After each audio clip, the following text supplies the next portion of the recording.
Bismillahirrahmanirrahim. Alhamdulillahirabbil alamin. Wassalatu wassalamu ala maulana Rasulillahil amin wa ala alihi wa sahbihi ajma'in. Awala ta'alluma wa ta'lima tadhakkura wa tadhkira wa naf'a wal intifa' wal ifadata wal istifadata wal hasanata tamassuki bi kitabillah wa sunnati rasulih sallallahu alaihi wa alihi wa sallam ad-dilalata 'ala al-huda ibtigha'a mardatihi wa thawabihi wa qurbihi subhanahu wa ta'ala. Assalamualaikum warahmatullahi ta'ala wabarakatuh. Hayakumullah wa bayyakum. Insyaallah fi hadha as-sabah al-mubarak sanuwasil ad-dirasah والمذاكرة في علم الفقه مع كتاب التقريرات السديدة في المسائل المفيدة ألفه شيخنا العلامة حسن ابن أحمد ابن محمد الكاف حفظه الله تعالى ونفعنا به في الدارين آمين. ووصلنا في آخر باب صلاة الجماعة وهو باب مسائل في صلاة الجماعة أو مسائل في صلاة الجماعة. وذكر هنا 6 مسائل سنقرأ واحدا تلو الآخر. قال مسائل في صلاة الجماعة. Masalah yang berkait dengan salat jamaah. Yang pertama, idza lam yajid jama'atan illa khalfa mubtadi'in aw nahwihi kafasiqin falfiradu afdalu inda Ibn Hajar wa inda Ramli anna al-jama'ata afdalu. Jadi masalah pertama disebut bila mana seseorang tu nak sembahyang jemaah, kemudian dia tidak dapati melainkan imam-imam yang mubtadi'. Masjid A imam mubtadi', imam mujassim. Masjid B pun imam mujassim. Masjid C pun imam mujassim, imam yang menyamakan Allah dengan makhluk. Ataupun imam fasik, tempat dia tu imam fasik belaka, tak ada imam yang adil. Maka ketika itu kita sebut falinfiradu afdal. Sembahyang seorang itu lebih baik bagi kamu. Itu di sisi Imam Ibn Hajar. Adapun Imam Ramli berbeza pandangan. Imam Ramli sebut sekalipun imam itu fasik dan kamu tidak jumpa dah melainkan imam yang fasik, imam yang mubtadi', maka sembahyang di belakang imam yang fasik itu secara berjemaah lebih afdal daripada kamu sembahyang seorang diri. Naam. Itu yang pertama. Yang kedua, al-infiradu fil masajid thalathati, as-salatu munfaridan fil haramain al-makki wal madani wal masjid al-aqsa afdalu min as-salati jama'atan fi ghairihima inda Ramli khilafan li Ibn Hajar. Imam Ramli sebut berpandangan sembahyang walaupun seorang diri di 3 masjid yang mulia, yang agung, iaitu masjid kita sebut di Baitullahil Haram, di masjid Baitullahil Haram, kemudian Masjid Nabawi, kemudian Masjidil Aqsa. Nah, kita sembahyang seorang di situ lebih baik daripada kita jemaah di tempat lain. Itu di sisi Imam Ramli. Sembahyang seorang diri dalam Masjidil Aqsa, dalam Masjid Nabawi, lebih baik daripada kita sembahyang berjemaah di masjid-masjid yang lain. Khilafan li Ibn Hajar, berbeza dengan Imam Ibn Hajar. Imam Ibn Hajar sebut kalau bertembung, sama ada kamu nak sembahyang jemaah di luar Masjid Al-Aqsa, Masjid Nabawi, ataupun kamu sembahyang seorang diri dalam Masjid Nabawi. Dalam Masjid Nabawi tak ada orang lain, kamu seorang aja. Tapi di luar ada ramai orang sembahyang jemaah. Maka Imam Ibn Hajar sebut apa? Sebut sembahyang berjemaah lebih baik daripada apa? Lebih baik daripada sembahyang seorang diri di Masjid Nabawi ataupun Masjidil Aqsa. Kerana apa? Satu kaedah fiqhiyah menyebut al-fadilatul muta'alliqatu bi dzatil ibadah afdalu min al-muta'alliqati bi makanil ibadah. Fadilat yang berkait dengan zat ibadat lebih afdal diutamakan berbanding fadilat yang berkait dengan tempat ibadat.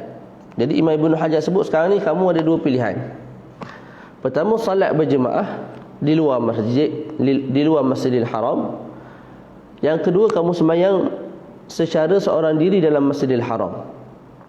Okey, kamu sembahyang seorang diri dalam Masjidil Haram ada kelebihan, tapi kelebihan yang berkait dengan tempat ibadat. Dengan tempat tu mulia berbanding dengan tempat lain. Kalau kamu sembahyang di luar, tempat tak semulia tempat tadi. Cumanya kamu sembahyang jemaah. Dan jemaah ni ialah fadilat yang berkait dengan sembahyang tu sendiri. Maka yang mana lebih aula, yang mana fadilat mana yang lebih diutamakan, yang lebih perlu kita capai dan kita cari. Maka kaedah menyebut al-fadilatul muta'alliqatu bi dzatil ibadah afdalu minal muta'alliqati bi makanil ibadah. Fadilat yang berkait dengan zat ibadat, iaitu sembahyang jemaah tu, sembahyang berjemaah, jemaah tu fadilat yang berkait dengan zatul ibadah dengan solat tu sendiri. Ianya lebih diutamakan berbanding kita mencari fadilat yang berkait dengan tempat ibadat, iaitu solat di dalam Masjidil Haram sedangkan sembahyang seorang diri. Nah, itu di sisi Imam Ibnu Hajar. Nombor 3, jama'atul masjid. Jama'atul masjid, salat jemaah di masjid. Al-jama'atu lirrajuli fi as-salati al-maktubati fil masjid afdalu min al-bait. Salat berjemaah bagi lelaki yang dah baligh, salat berjemaah bagi lelaki untuk solat yang 5 waktu, makna subuh, zuhur, asar, maghrib, isyak. Solat itu bagi lelaki di masjid lebih afdal daripada solat di rumah. Tu kita orang lelaki kena ingatlah, solat kita di masjid lebih afdal daripada solat berjemaah di rumah. Boleh? Sebab maslahat yang menuntut untuk kita solat di masjid lebih daripada maslahat kita ada di rumah. Maka jemaah di masjid lebih afdal. Sekalipun kalau kita salat di masjid menyebabkan isteri kita sembahyang seorang diri di rumah, ya, solat kita di masjid lebih baik ketika itu. Sekalipun syiar Islam telah tertegak dengan orang lain. Jadi kalau kita tak pergi sembahyang jemaah di masjid pun, syiar Islam telah tertegak di masjid. Sebab ada dah jemaah lain yang sembahyang, kita sebut afdal juga kita ke masjid. Sekalipun apa? Sekalipun kalau kita tak pergi masjid, masjid kekal hidup, kekal ada orang yang buka pintu masjid, tak, maka jemaah kekal didirikan. Kita sebut sekalipun begitu, tak, sekalipun begitu kekal kamu afdal solat di masjid. Jadi lelaki afdal solat di masjid mutlaqan, tak, untuk solat 5 waktu. Sama ada menyebabkan isterinya di rumah sembahyang seorang, sama ada telah ada orang lain yang mampu mendirikan syiar di masjid. Kita sebut mutlaqan lelaki afdal salat di masjid. Nah, yang keempat disebut tabayyunu halati imamih. Ini masalah kita sembahyang dengan tok imam. Lepas sembahyang dengan tok imam tu baru perasan tok imam tu kafir, ataupun tok imam tu orang gila jadi imam. Nah, ataupun tok imam tu perempuan, ataupun dia tu seorang makmum kepada imam yang lain, maka apakah hukum kita, status solat kita macam mana? Maka disebut tabayyunu halati imamih. Idza tabayyana anna imamahu kafirun aw majnunun aw imra'atun aw ma'mumun aw fi thawbihi najasatun zahirah wa hiya allati la takhfa bita'ammul aw ummiyun fatajibu alaihi al-i'adah. Kalau yakin terzahir ternyata imam kita itu, mana lepas habis sembahyang assalamualaikum warahmatullahi, assalamualaikum warahmatullahi, yakin tu imam tu kafir, acong jadi imam, ataupun orang gila, ataupun perempuan, ataupun imam tu merupakan makmum kepada imam yang lain, ataupun pada pakaian imam itu ada najis yang zahir. Apa najis yang zahir? Najis yang kalau kita tenung lebih sikit, kita perhati lebih sikit, kita nampak najis tu. Contoh di atas bahu ni, bahagian punggung, tak di bawah, bahagian bawah jubah. Kita kalau tengok tenung lama sikit nampak lah. Itu kita panggil najis yang zahir. Ataupun ummi, lepas sembahyang tu imam sebut Al-Fatihah, Alhamdulillahi Rabbil Alamin, Ar-Rahmanir Rahim. Tu imam baca Ar-Rahmanir Rahim. Ra tu ditukar jadi ghain. Maka tu ummi. Maka kita sebagai makmum wajib ulang sembahyang. Kita sebagai makmum wajib ulang sembahyang. Boleh. Jadi kalau terzahir imam tu kafir, majnun, gila, perempuan ataupun makmum kepada orang lain, ataupun pada badan dia ada najis yang jelas, yang zahirah, ataupun ummi, dalam 6 perkara ini, maka wajib kita ulang balik sembahyang. Nah, bi khilafi ma idza tabayyana anna imamahu muhdits. Berbeza kalau terzahir imam itu seorang muhdits. Maknanya lepas habis sembahyang imam bagi salam, Assalamualaikum warahmatullahi, Assalamualaikum warahmatullahi. Imam tu bagi tahu apa? Dia beritahu hadirin hadirat yang dirahmati Allah sekalian, saya nak minta maaf banyaklah. Saya ni sembahyang tadi rupanya dalam keadaan berhadas kecil, ataupun disebut saya tadi dalam keadaan berhadas besar. Tengah-tengah bersetubuh dengan isteri, tiba-tiba rebang. Kalau saya ambil kain sejadah terus bagi ke masjid, tak ada mandi dulu. Lepas tu terus jadi tok imam. Maka ketika itu kita sebagai makmum tak perlu ulang balik sembahyang. Tok imam wajiblah ulang. Tok imam sebab dia dah berhadas, tapi kita tak wajib ulang. Au bihi najasatun khafiyah, ataupun pada imam tu najis yang khafiyah, yang tersembunyi. Maknanya najis duduk dalam spenda, najis duduk di balik kain. Maka ketika itu kita tak wajib ulang balik solat. Bezanya apa? Bezanya tadi jelas. Kalau imam tu kafir, imam tu gila, tak, kita sembahyang juga belakang dia tu, tak perasan masa sembahyang, itu menunjukkan kita ni muqassir, kita ni cuai, tak kaji molek. Kira main ikut je, tak tengok dulu tok imam siapa dia. Maka kecuaian tu kembali kepada kita kena ulang balik solat. Tapi yang akhir ni orang berhadas. Tok imam berhadas, dia hadas kecil ke hadas besar ke hadas sederhana ikut jenis hadas sekalipun, dia tidak ada perbezaan pada rupa. Maknanya kalau hadas kecil rupa buruk sikit, kalau hadas besar muka buruk banyak. Tak, muka dia lah gitu. Kalau handsome, kalau tak comel gitu muka tok imam. Ya berhadas ke tak berhadas ke, dia tidak ada perkara yang membolehkan kita bezakan tok imam tu berhadas ataupun tidak. Oleh demikian, bila kita dapati selepas habis sembahyang imam tu berhadas sebab dia bagi tahu dan sebagainya, kita tak perlu ulang balik solat. Naam. Yang kelima, intizarul imam lid-dakhil. Masalah yang kelima disebut intizarul imam lid-dakhil, yustahabbu fi ruku'i wat tashahhud al-akhir bi syurutin sab'ah. Menunggunya oleh imam akan orang yang baru nak masuk solat.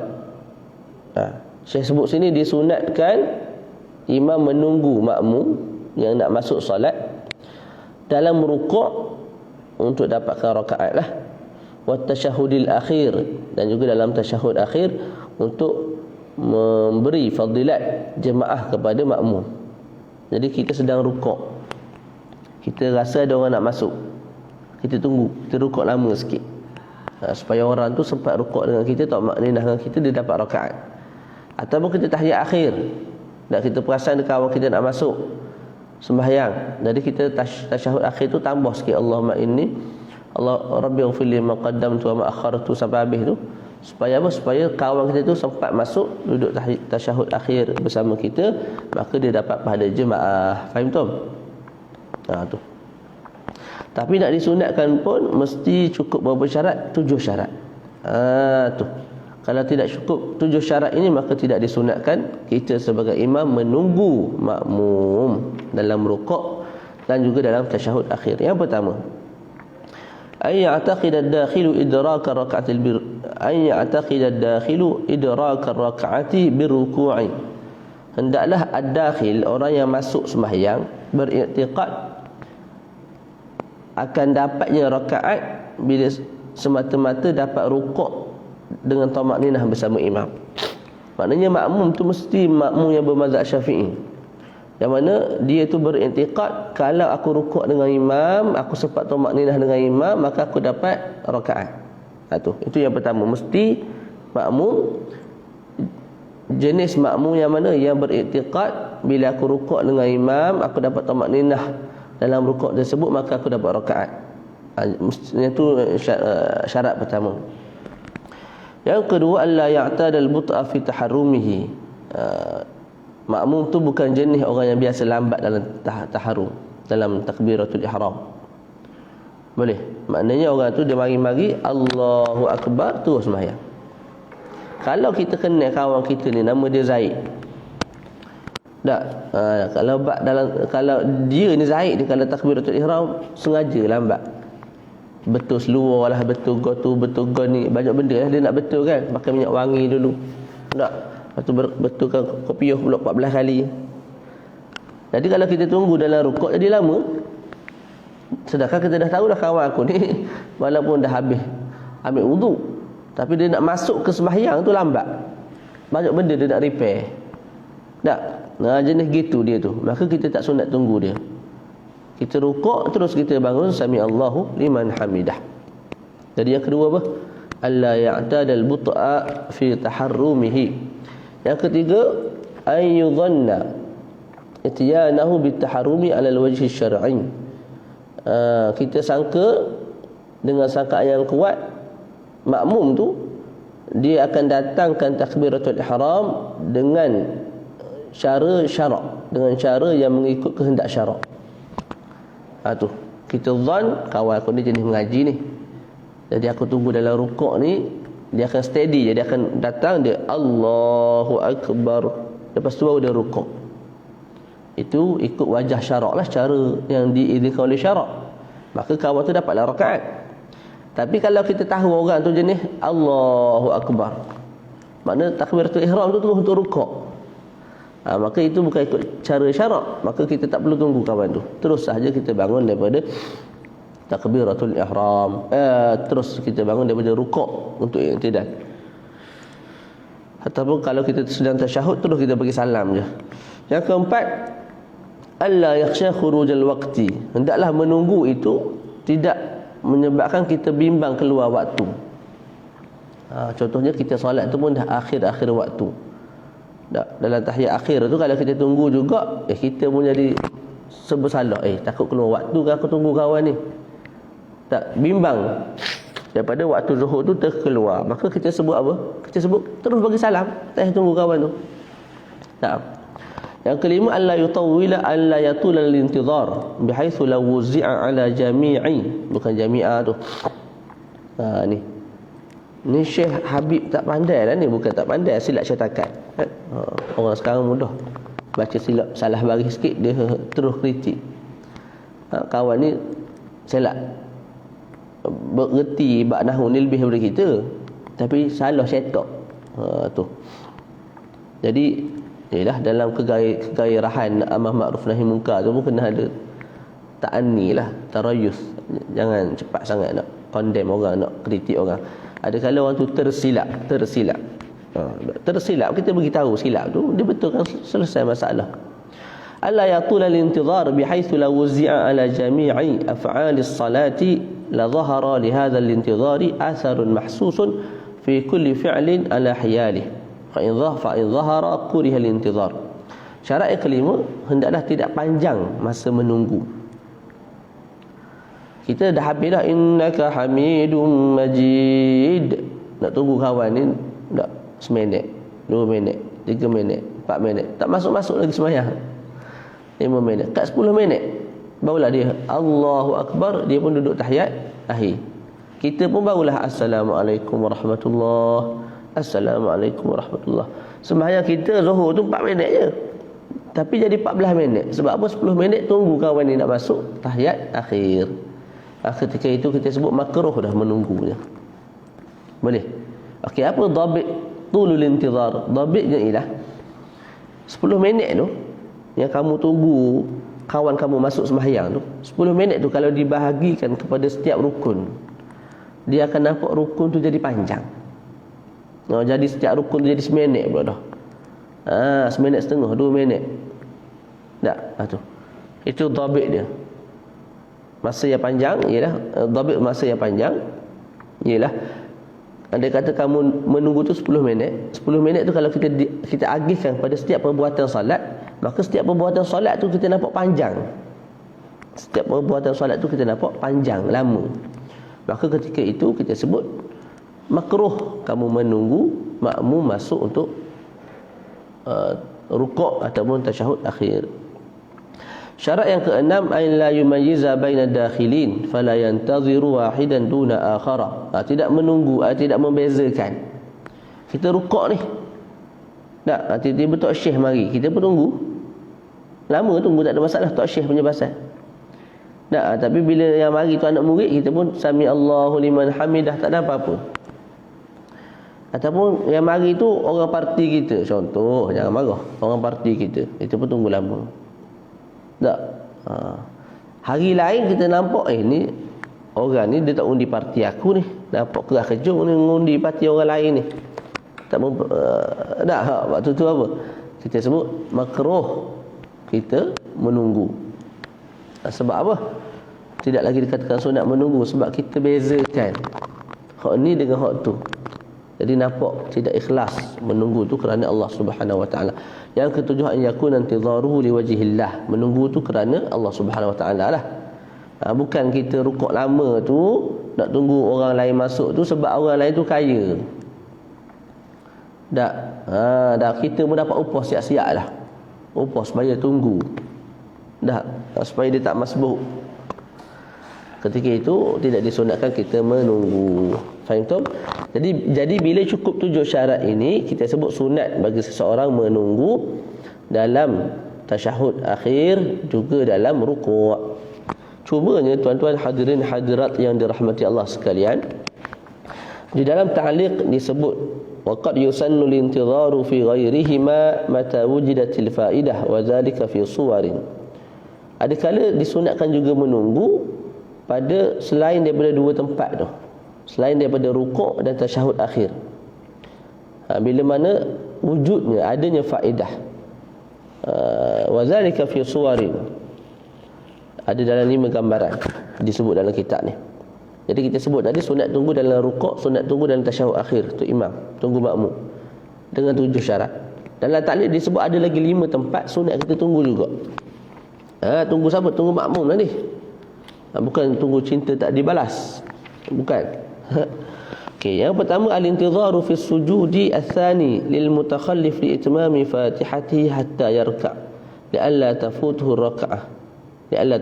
raka'ah. Sunat juga kita tunggu yang disebut kat bawah tu, kita menunggu dalam sujud yang kedua. Bagi makmum yang lambat kerana nak sempurnakan Fatihahnya sehingga dia rukuk. Sebelum ni kita bincang a'dharu apa dia? Tak ingat dah. Kita bincang uzur-uzur yang membolehkan makmum lambat daripada imam sehingga 3 rukun panjang dan 2 rukun pendek. Jadi 5 rukun lah. Nak? Faham Tom? Boleh? Sebelum ni kita sebut apa? Contoh, makmum sembahyang, ni tok imam. Tok imam dah rukuk. Makmum terlupa baca Fatihah, maka dia baru baca.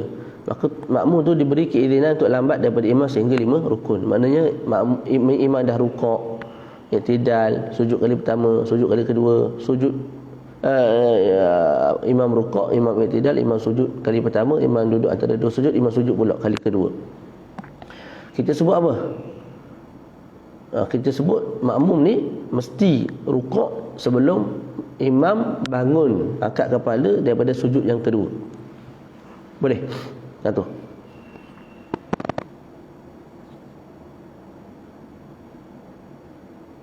Kalau imam tak rukuk juga, dalam masa sama tidak niat mufarakah dengan imam, tak? Tu. Dalam masa yang sama tidak ikut imam fima huwa fih, maka ketika itu sembahyang makmum batal. Jadi kat sini kita sebutlah makmum tu dia jadi mutakhallif tu sebab dia nak sempurnakan Fatihah, jadi lupa baca. Maka dia baca Fatihah.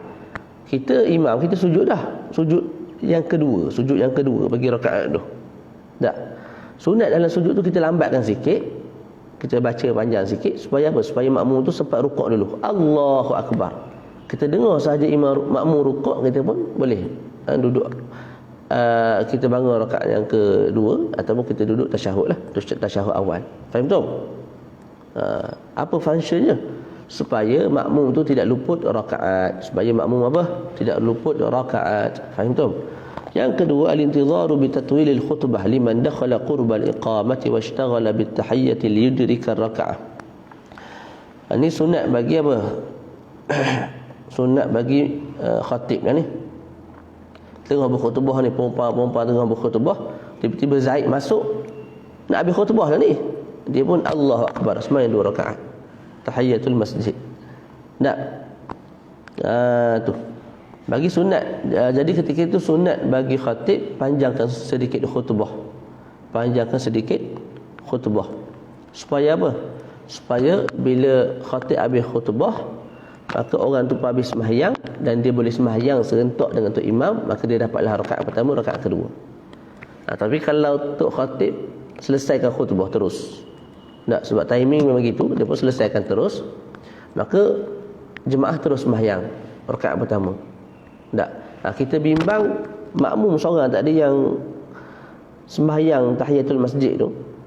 Tak, dia terlepas rakaat pertama dengan tok imam. Jadi sunatlah bagi kita sebut khatib panjangkan sedikit khutbah sehingga agak-agak orang yang sembahyang tahiyatul masjid tadi sempat untuk dapat rakaat bersama imam. Fahim tu?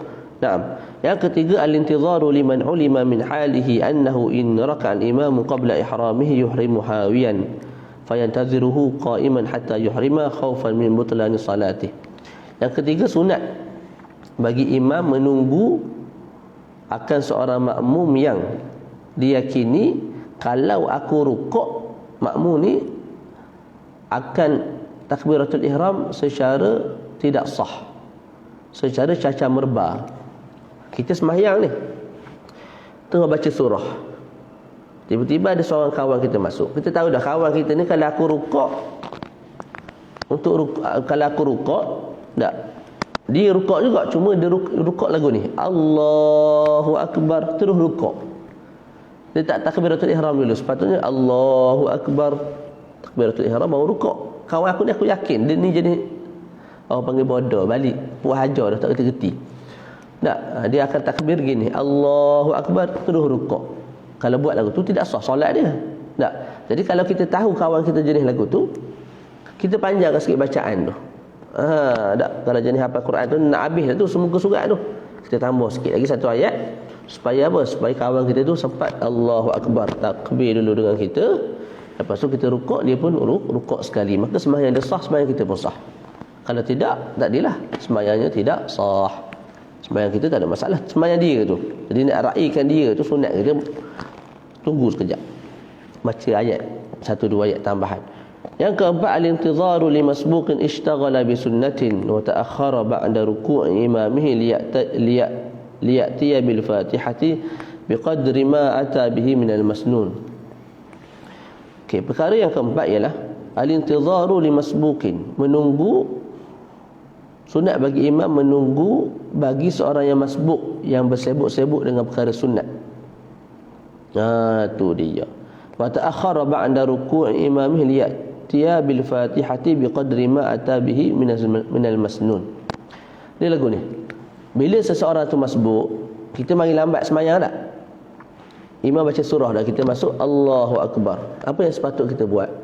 Yang sepatutnya kita buat terus kita baca Fatihah. Itu yang sepatutnya, yang wajib kita buat, kita terus baca Fatihah. Kita tak boleh baca perkara sunat, tak boleh. Okey. Kita sebutlah, kita ni baca juga benda sunat. Allahu Akbar, kita baca Allahu Akbar kabira walhamdulillahi katsira wa subhanallahi bukratan wa asila wa jahd sampai habis doa iftitah. Maka ketika itu hukum syaraknya lagu mana? Hukum syaraknya, bila imam rukuk, wajib kita tambah bacaan Fatihah sekadar tempoh kita membaca perkara sunat tadi. Kita baca doa iftitah tadi berapa lama? Kita sebutlah 15 saat. Maka kalau kamu sedang baca Fatihah Maliki Yaumiddin, tiba-tiba imam rukuk, tak, kamu kena tambah 15 saat lagi sempurnakan Fatihah. Kamu kena tambah 15 saat lagi baca Fatihah. Sebab apa? Sebab tadi sepatutnya bila kamu masuk, kamu terus kena baca Fatihah. Kamu tak buat lagu tu, kamu pergi baca sunat dulu. Maka kamu kena cover sunat tu, kamu kena cover Fatihah dengan tempoh bacaan perkara sunat tadi. Boleh? Okey. Jadi sekarang ni kita imam. Tak, kita tahu seorang makmum masuk, dan makmum tu kita dengar dia baca Allahu Akbar kabiran walhamdulillahi katsiran, sedangkan dia masbuk, sepatutnya dia kena baca Fatihah. Tak, dan kita tahu kawan aku ni jenis reti ni, jenis belajar sekali dengan aku. Tak, cuma mungkin dia lupa dan sebagainya. Maka dalam hati kita, kawan ni lepas dia baca Fatihah, lepas dia baca iftitah, dia akan baca surah. Lepas dia baca surah tu, Allahumma salli ala Muhammad, lepas dia baca iftitah, dia akan baca Fatihah. Kalau dia tak ambil Fatihah, tiba-tiba aku rukuk, dia akan ambil juga masa 15 saat untuk sempurnakan Fatihah dia tu. 15 saat tu ialah tempoh yang dia baca doa iftitah. Maka ketika itu sunat kita tunggu. Maknanya kita baca Fatihah, lepas tu kita baca surah tu, kita baca surah tu panjang sikit. Kita baca surah tu panjang sikit. Ataupun kita rukuk, Allahu Akbar, kita rukuk.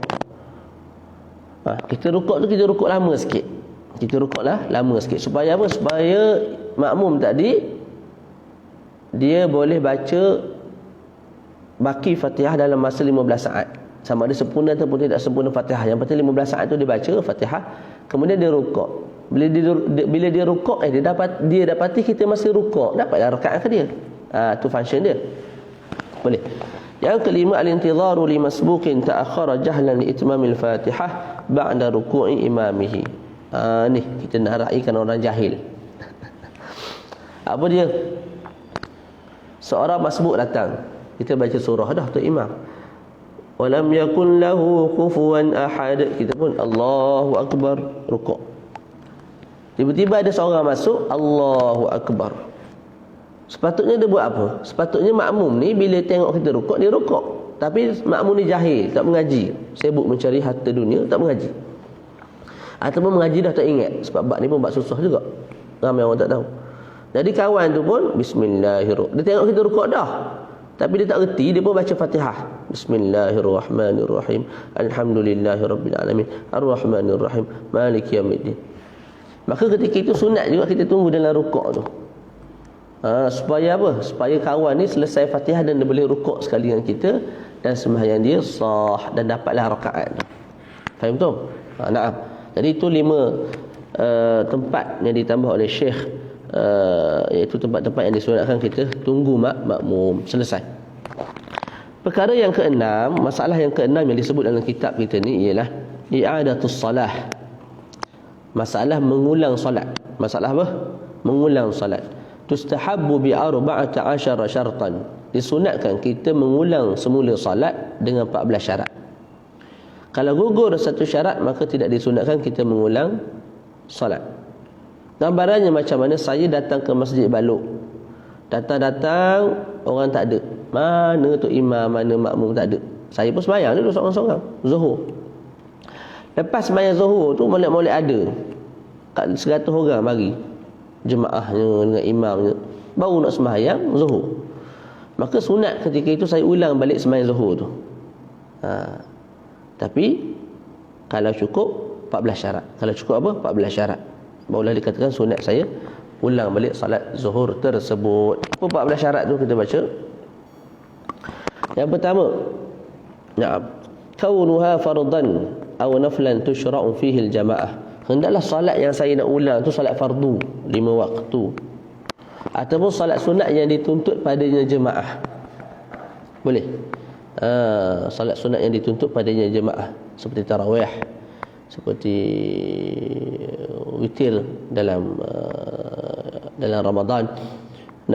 Adapun salat yang tidak dituntut saya, salat sunat yang tidak dituntut berjemaah, contohnya salat duha, salat rawatib, maka tidak disunatkan saya ulang. Sekali sembahyang padahlah, tak perlu ulang.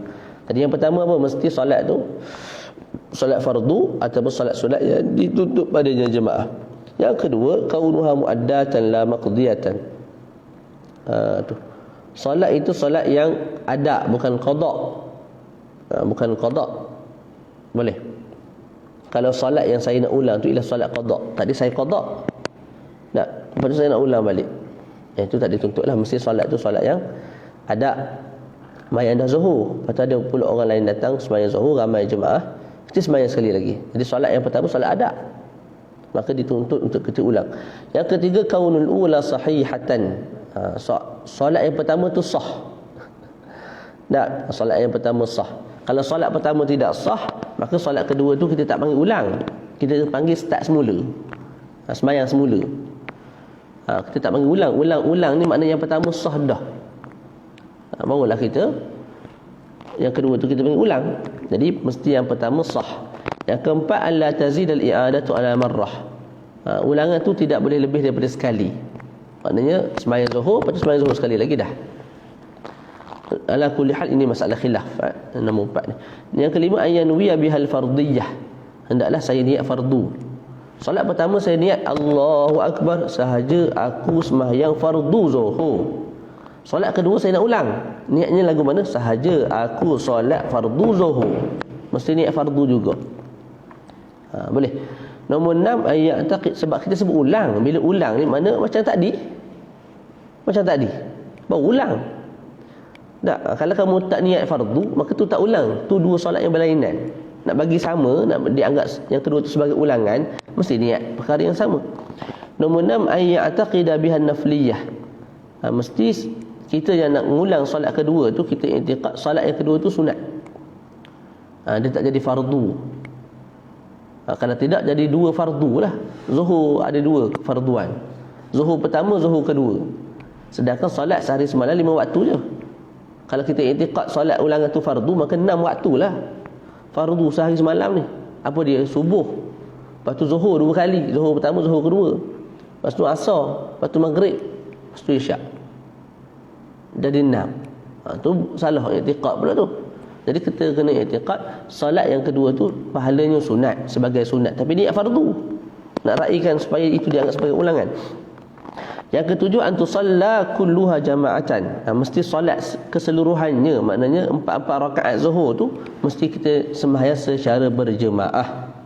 Secara apa? Berjemaah, daripada rakaat pertama sampai rakaat keempat. Tak, itu di sisi Imam Ramli.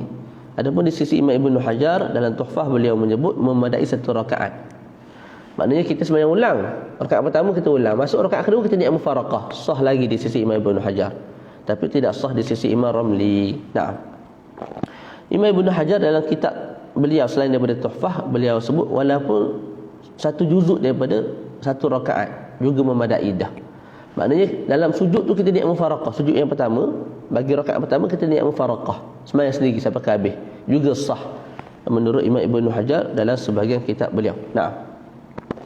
Kemudian yang ke-8, antaqa'a fil waqti minha raka'atun fa akthar. Mesti jatuh 1 rakaat dan lebih dalam waktu. Tu mesti solat yang kedua kita tu, solat ulangan tu, mesti 1 rakaat sekurang-kurangnya ataupun lebih duduk dalam waktu zuhur. Maknanya apa? Kalau kita solat ulangan tu di akhir waktu, sehingga menyebabkan tak sempat pun 1 rakaat dalam waktu zuhur, tak sempat pun kita kerjakan 1 rakaat dalam waktu zuhur, maka salat tersebut tidak sah. Nombor 9, ayyanwiyal imamul imamah. Imam mesti niat menjadi imam. Siapa yang menjadi imam dalam solat i'adah, maka dia mesti jadi imam. Mesti dia niat jadi imam. Contohlah, tadi saya sembahyang dah zuhur, sekarang ni saya nak sembahyang zuhur lagi. Orang tengok ini Ustaz Solah ni, kenal ni, Solah Al-Jengkawi katanya. Dah.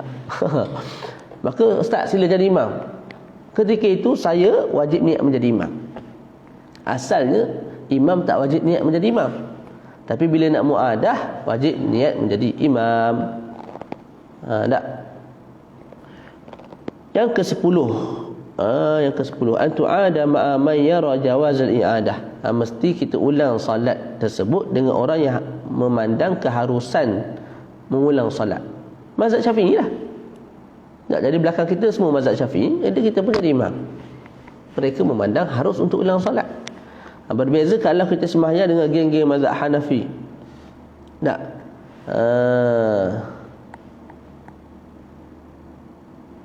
Maka tidak sah di sisi mazhab mereka. Itu pun ditulis kat sini, fala tasihul i'adatu ma'ahu ay ma'al Hanafi idza kana ma'muman.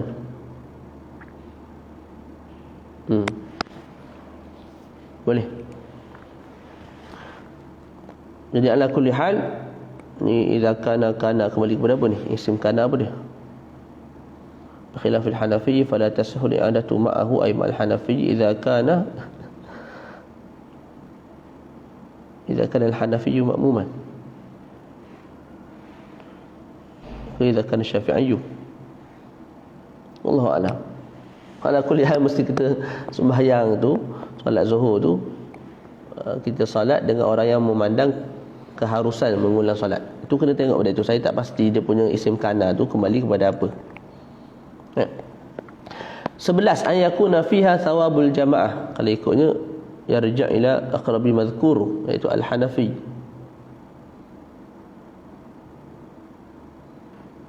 Idza kana al-Hanafi ma'muman. Boleh jadi juga.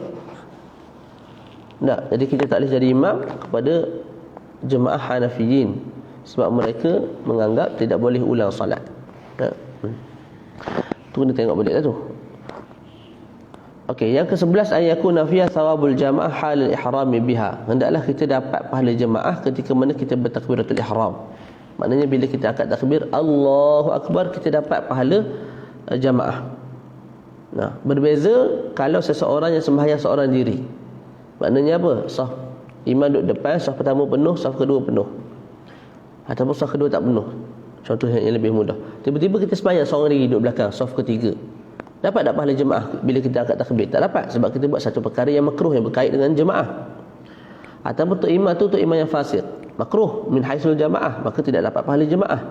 Maka ketika mana kita takbiratul ihram, kita tak dapat pahala jemaah. Bila tak dapat pahala jemaah, maka tidak sah ulangan tu. Jadi mesti ketika kita angkat takbir Allahu akbar, kita dapat pahala jemaah. Sekira-kira apa? Kita duduk dalam saf secara elok, imam pula bukan imam yang fasik. 12 alla takuna salat syiddatil khauf. Salat ulangan tu bukan salat syiddatil khauf lah. Jadi salat syiddatil khauf tak perlu kita ulang, tak disunatkan kita ulang. Sekali sembahyang padahlah. Yang ke-13 alla takuna i'adatuha lil khuruj min al khilaf. Dan hendaklah pengulangan kita akan solat tersebut bukan tujuan untuk keluar daripada khilaf. Kalau kita ulang sembahyang, tujuannya apa? Tujuannya ialah nak keluar daripada khilaf yang mengatakan sembahyang pertama kita tidak sah, maka ketika itu hukumnya apa? Sunat kita ulang walaupun seorang diri. Boleh. Jadi syarat yang kita nak bincang ni 14 ni ialah syarat untuk sunat ulang kali kedua dengan berjemaah. Kadang-kadang sunat kita ulang walaupun seorang diri. Bila kita solat kali pertama, kemudian kita solat pula kali kedua sebab nak raikan khilaf. Ada pandangan mengatakan sembahyang kita yang pertama tidak sah, maka kita sembahyang kali kedua. Tujuannya apa? Nak keluar daripada khilaf, supaya semua mazhab sebut, semua ulama sebut sembahyang kita sah. Maka kita sembahyang kali kedua. Ketika itu kita sebut sunat ulang juga. Walaupun seorang diri. Naam. Yang 14, yang ke-14 yang terakhir, alla takuna salat janazah, bukan solat jenazah. Kalau solat jenazah tak perlu ulang lah, tak disunatkan ulang. Jadi kita sembahyang dah ke atas jenazah, mak saudara kita di rumah, tiba-tiba dibawa ke masjid, kita nak sembahyang kali kedua, tidak disunatkan dah. Faham tu? Jadi dah selesai bab jemaah daripada kitab At-Taqrirat As-Sadidah. Banyak juga dah yang kita selesai baca.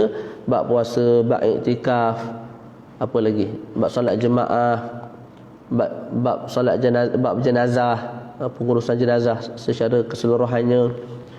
Kita dah selesai. Jadi insya-Allah bagi meraihkan haji yang bakal tiba dah ni dah. Ni masuk bulan haji dah ni. Nak ihram sekarang pun tidak ada masalah.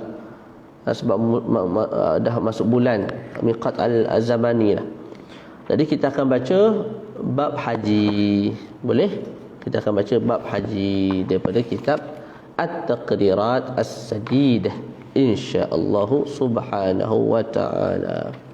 Nah, insya-Allah bertemu lagi dalam sesi-sesi akan datang. Wa sallallahu ala sayyidina Muhammad wa ala alihi wa sahbihi wa baraka wasallam. Terima kasih kerana menonton. Assalamualaikum warahmatullahi taala wabarakatuh.